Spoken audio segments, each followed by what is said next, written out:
menyatakan kesyukuran kita kepada Allah Subhanahu wa taala kerana kita diberikan keizinan untuk berkumpul pada malam ini dan melancarkan tabung bencana untuk saudara-saudara kita yang dilanda musibah banjir di tanah air Malaysia. Mula-mula ketika saya diajak masuk ke madrasah oleh ayah saya sebut, kalau kamu orang bagi salam Assalamualaikum, kamu kenalah jawab Assalamualaikum warahmatullahi. Kemudian kalau orang bagi salam pada kamu Assalamualaikum warahmatullahi, kamu kenalah jawab Waalaikumsalam warahmatullahi wabarakatuh. Dia panjang sikit. Dan kalau ada orang itu tiba-tiba bagi salam pada kamu full version, Assalamualaikum warahmatullahi wabarakatuh, kamu jawablah Waalaikumsalam warahmatullahi wabarakatuh waridwanuh. Lepas itu kalau orang bagi salam pula macam itu, nak jawab apa ya? Tak ada dah. Tak ada dah. Itu yang paling panjang. Dalam kitab ulama kata hak tu yang paling panjang. Maka jawablah dengan panjang seumpama dengannya. Okey. Pada malam ini insya-Allah saya telah bahagikan segmen tazkirah ringkas ini ya. Saya kena berhenti sebelum pukul berapa? 7. Yang pertama saya nak sebut satu hadis yang ada kaitan dengan apa yang nak kita sumbangkan pada malam ini, diikuti dengan satu pesanan yang saya fikir sangat praktikal untuk kita lakukan dalam konteks misi yang kita nak buat pada malam ini. Pesanan daripada Asy-Syahid Hasan Al-Banna. Dan yang ketiga, saya nak sebut satu petikan ayat Al-Quran dalam surah Al-Baqarah. Saya akan sebut nanti. Dan juga berkaitan dengan apa yang nak kita lancarkan pada malam ini. Hadis terlebih dahulu. Hadis ini boleh kita dapati daripada kitab Riyadhus Shalihin karangan Imam An-Nawawi. Hadis di bawah kitab Al-Mansurat wal Mulah. Hadis nombor 1865. Saya baca ya dan saya akan huraikan insya-Allah satu persatu.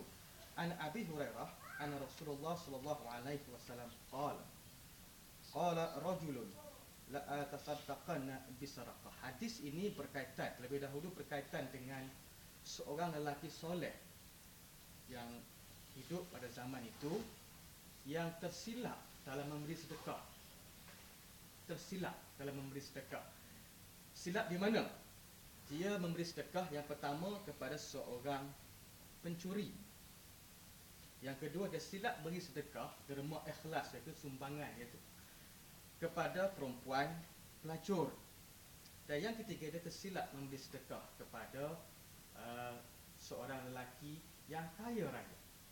Maka dia pun berada dalam satu dilema, adakah sedekahnya itu diterima oleh Allah kerana ketidaktahuannya, kurang pengetahuannya. Tiga-tiga orang ini sebenarnya orang yang tidak layak selanjutnya untuk menerima sedekah daripada manusia lain. Ini kisahnya. Seorang lelaki yang berkeinginan untuk bersedekah dan dia berkeinginan untuk sedekah secara senyap-senyap pada malam hari. Ini menyebabkan silap ni. Kenapa dia nak sedekah senyap-senyap pada malam hari, pada malam buta tu? Kerana dia nak melahirkan perasaan ikhlas dalam diri dia. Macam kata pepatah kan, tangan kanan menghulur, sorokkan tangan kiri. Itu yang dia lahirkan dalam jiwa dia supaya tidak timbul perasaan riya, takbur, sombong ketika bagi sedekah. Maka dia pilih waktu malam. Waktu malam senyap-senyap pula dia seorang-seorang pergi bagi sedekah. Fakharaja bisarakitihi fawada'aha fi yadi sarikin. Maka dia keluar dengan sedekahnya itu dan dia berikannya kepada tangan seorang pencuri. Dia bagi, dia tak tahu pun bahawa lelaki itu seorang pencuri. Maka dia bagi. Dia rasa ini orang susah lah kot. Agak-agak dalam pemikiran dia, dia suruh bagilah. Tak pasti berapa banyak dia bagi, tak disebut lah di sini. Fa asbahu yatahaddatsun. Maka esoknya bila dia bangun pagi, orang ramai duk bercakap di kota Madinah tu. Ada seorang lelaki semalam silap bagi sedekah pada seorang pencuri. riuh satu kota Madinah tu, maka dia pun rasa terkejut dan sedih dan menyebut tusuddiqa ala sarikin. Oh, rupa-rupanya aku bagi sedekah pada seorang pencuri semalam. Maka dia pun berdoa kepada Allah. Faqala Allahumma lakal hamdu la atasaddaqanna bisadaqah. Ya Allah, ya Tuhanku, segala puji bagimu. Aku betul-betul ingin nak bagi sedekah tanpa aku tahu bahawa lelaki itu seorang pencuri. Malam esoknya dia keluar lagi sekali. Fa kharaja bi sadaqatihi fa wada'aha fi yadi zaniyah. Dia keluar dengan sedekahnya, dia bagi sedekah itu kepada tangan seorang penzina, seorang pelacur perempuan. Kes yang sama, tanpa dia sedari bahawa perempuan itu seorang pelacur. Fa asbahu yatahaddatsun. Pagi esok dia bangun, benda yang sama berlaku. Orang riuh kata ada lelaki semalam ni bagi sedekah pada seorang pelacur perempuan. Dia pun sedih, dia pun tak tahu nak buat apa. Dia berdoa kepada Allah, Allahumma lakal hamdu, Allahumma lakal hamdu ala zaniyah. Ya Allah, Tuhan aku rupa-rupa bagi sedekah pada seorang penzina. Malam yang ketiga, cuba lagi nak bagi sedekah. Kut-kutlah malam yang ketiga ni dia bagi sedekah pada orang yang betul. Cuba lagi. Fa kharaja bi sadaqatihi fa wada'aha fi yadi ghani. Maka dia keluar pada malam itu dengan sedekahnya. Dia bagi pula sedekah itu pada tangan seorang lelaki yang kaya raya tanpa dia tahu bahawa lelaki itu seorang yang kaya. Fa asbahu yatahaddatsun. Dia bangun pagi esoknya, riuh juga benda yang sama, orang riuh. Oh, ada orang bagi sedekah pada seorang lelaki kaya pula. Tak macam mana, dia pun sedih juga. Dia mengadu kepada Tuhan. Tusuddiqa ala ghani. Faqala Allahumma lakal hamdu ala sarikin. Ya Allah, Tuhanku, aku bagi sedekah pada pencuri, wa ala zaniyatin, kepada penzina, wa ala ghani, kepada seorang lelaki kaya. Pada malam berikutnya Allah bagi ilham dalam mimpi dia. Fa'utiya faqila lahu.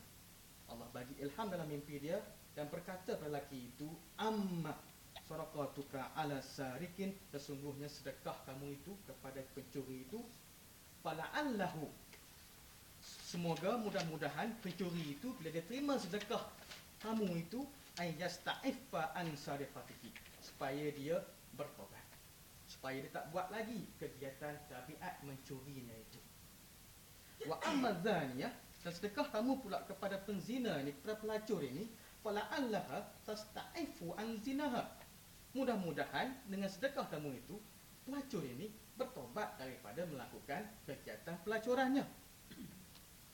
Wa ammal ghani, dan kepada sedekah kamu kepada lelaki kaya itu pula, fala'allahu ayya'tabir, mudah-mudahan lelaki kaya ini mengambil aktibar, mengambil pengajaran, fayunfiqa mimma atahullah, dan dia pun akan insaf dan sentiasa memberi infak kepada jalan Allah atas apa yang Allah berikan kepadanya. Okey. Poin yang pertama dalam hadis ini, ikhwah sekalian, ialah dalam derma ataupun sedekah yang nak diberikan, hadis ini nak menunjukkan kepada kita bahawa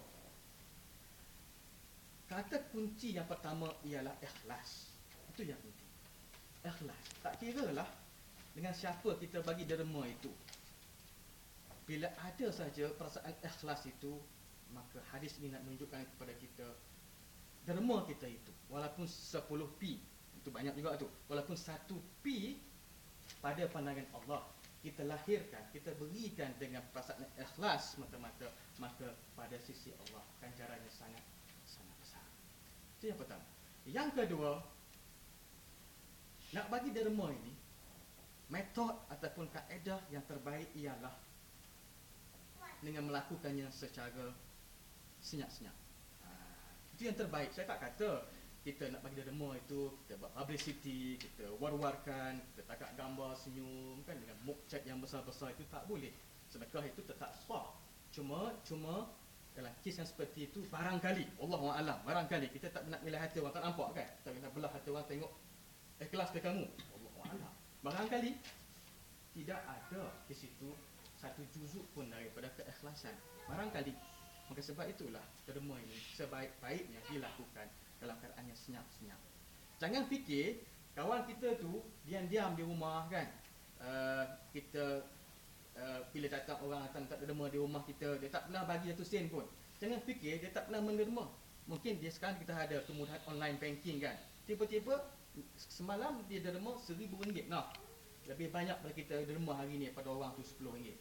Allah. Itu yang sebaik-baiknya. Sebab pandangan manusia adalah secondary. Tapi pandangan Allah Subhanahu Wa Taala itulah yang primary, yang sepatutnya menjadi keutamaan pada kita semua. Okey. Yang kedua, Hasan al-Banna. Asy-Syahid Hasan al-Banna, nama yang tidak asing lagi, tokoh yang tidak asing lagi dalam sejarah umat Islam, kan?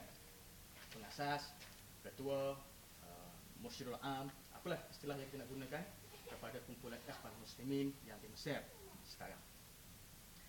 Hasan al-Banna, kalau kita membaca kisah-kisah beliau, sangat menarik. Dan antara yang relevan untuk saya paparkan, kongsi dengan ikhwah sekalian pada malam ini adalah satu insiden atau peristiwa apabila Hasan al-Banna pergi berdakwah untuk berbincang dengan syekh-syekh sufi di hujung-hujung kampung ni, dengan niat untuk menyatukan ataupun dengan niat untuk memanggil semua umat Islam supaya bersatu. Itu dia punya objektif utama Hasan al-Banna. Jadi bila dia pergi ke hujung-hujung kampung, dia berjumpa dengan syekh-syekh sufi ni. Bila kita bayangkan syekh-syekh sufi, memang betul lah. Syekh-syekh sufi ni biasanya serbannya tinggi-tinggi, tebal-tebal kan. Hasan al-Banna pun pakai apa? Dia pakai tarbus. Maka dia pun jumpa dengan syekh-syekh sufi ni. Dia kata, ya syekh, ana datang ni nak bincang tentang masalah umat Islam. Tapi sebelum itu syekh, sebelum kita bincang, marilah sama-sama kita tanggalkan kopiah masing-masing tak atas meja. Saya tanggalkan tarbus saya tak atas meja, syekh pun silalah tanggalkan serban syekh tak atas meja. Nakis bang ni. Lepas tu kita berbincang. Syekh pun tanya lah. Lepas masing-masing cabut serban dan tarbus masing-masing tak atas meja, syekh pun tanya, nakis yang ni. Nak bincang menatang apa ni malam-malam ni? Kata Hasan al-Banna, kita bincang tentang survival umat Islam. Kita bincang nak menyelamatkan iman umat Islam sekarang.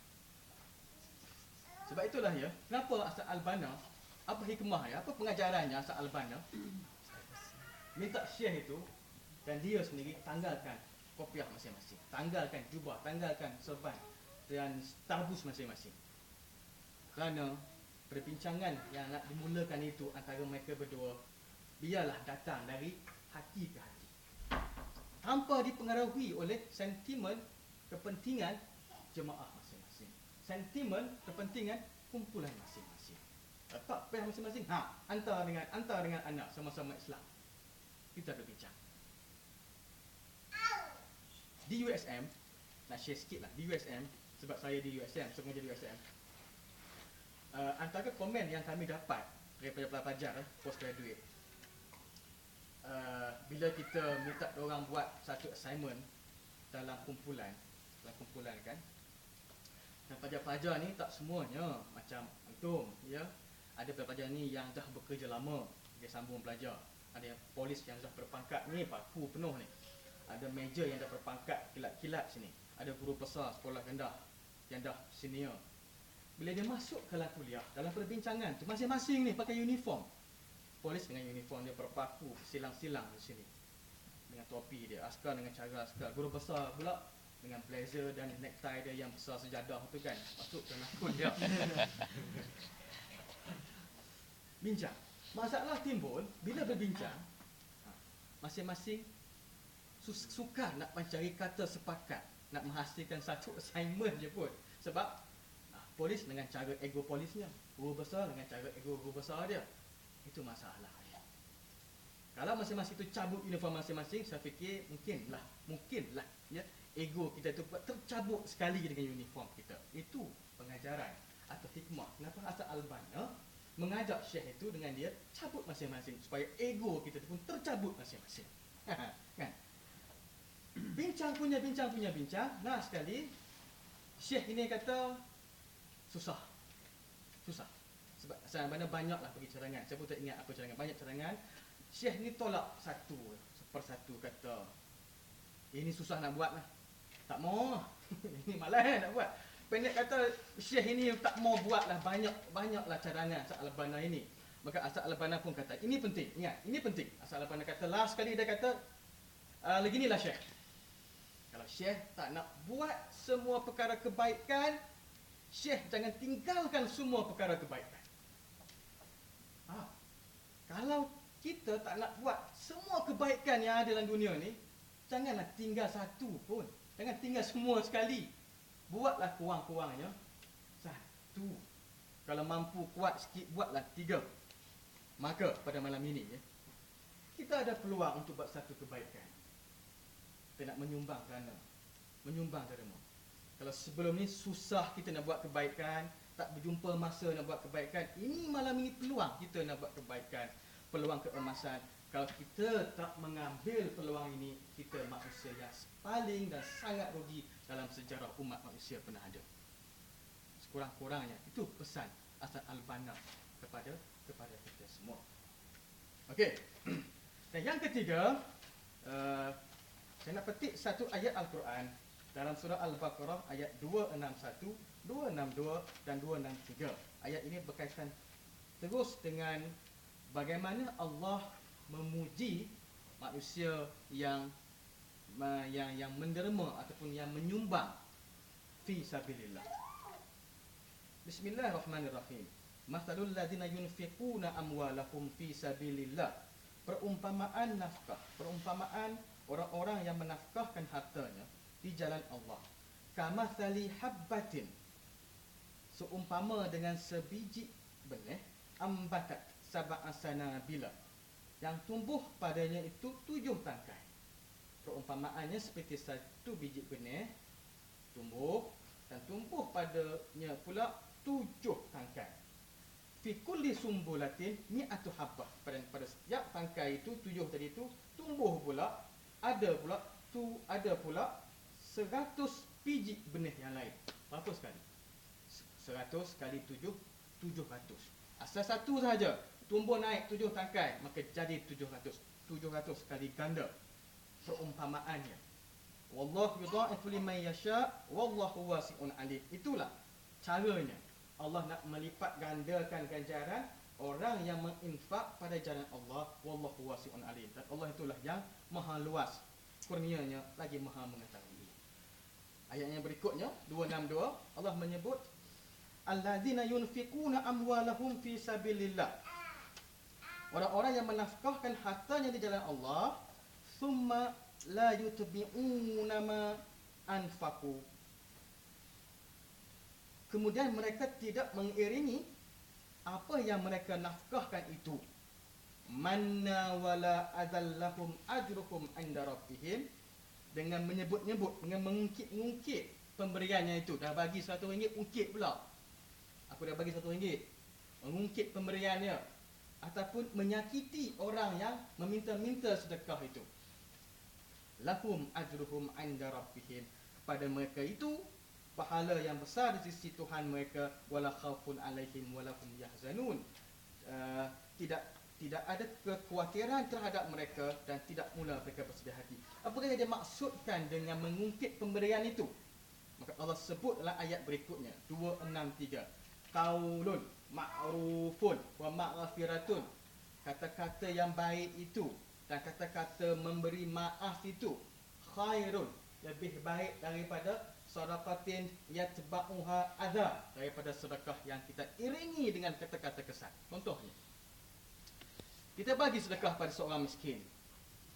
Bagi RM500, RM1,000, tapi mulut ni bising, mulut ni jahat. Bagi RM1, RM500, tapi malas, selekeh, miskin, busuk, tak mandi, nak makan free saja, nak minum free saja, ambillah RM1, mulut ni jahat. Tapi bagi. Ini yang Allah sebut dalam ayat ini. Nak bagi, mulut diam, Syekh. Tak mau bagi pun mulut diam, Syekh. Lebih baik tak bagi, mulut diam, daripada bagi dengan mulut kita jahat. Ini yang Allah sebut dalam ayat 263 ini. Tak nak bagi, tak apa, diam. Janganlah tak bagi itu juga disertai dengan kata-kata kesat, kata-kata cacat. Itu lebih jahanam lah. Itu lebih dahsyat, lebih teruk daripada yang bagi tapi mulut jahat. Pilih yang mana satu. Tak nak bagi, mulut diam, ataupun bagi juga mulut diam.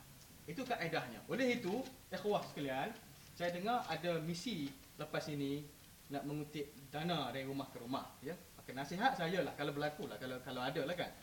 Saya dengar lah, tak tahu betul ke tidak ya. Saya dengar aja ya. Mau dengar? Kalau ada nasihat saya, ikhwah sekalian, nak kutip dari rumah itu, mintalah dengan cara yang sopan, paling beradab dan paling berakhlak, ya. Tampilkan muka yang manis dengan penuh senyuman.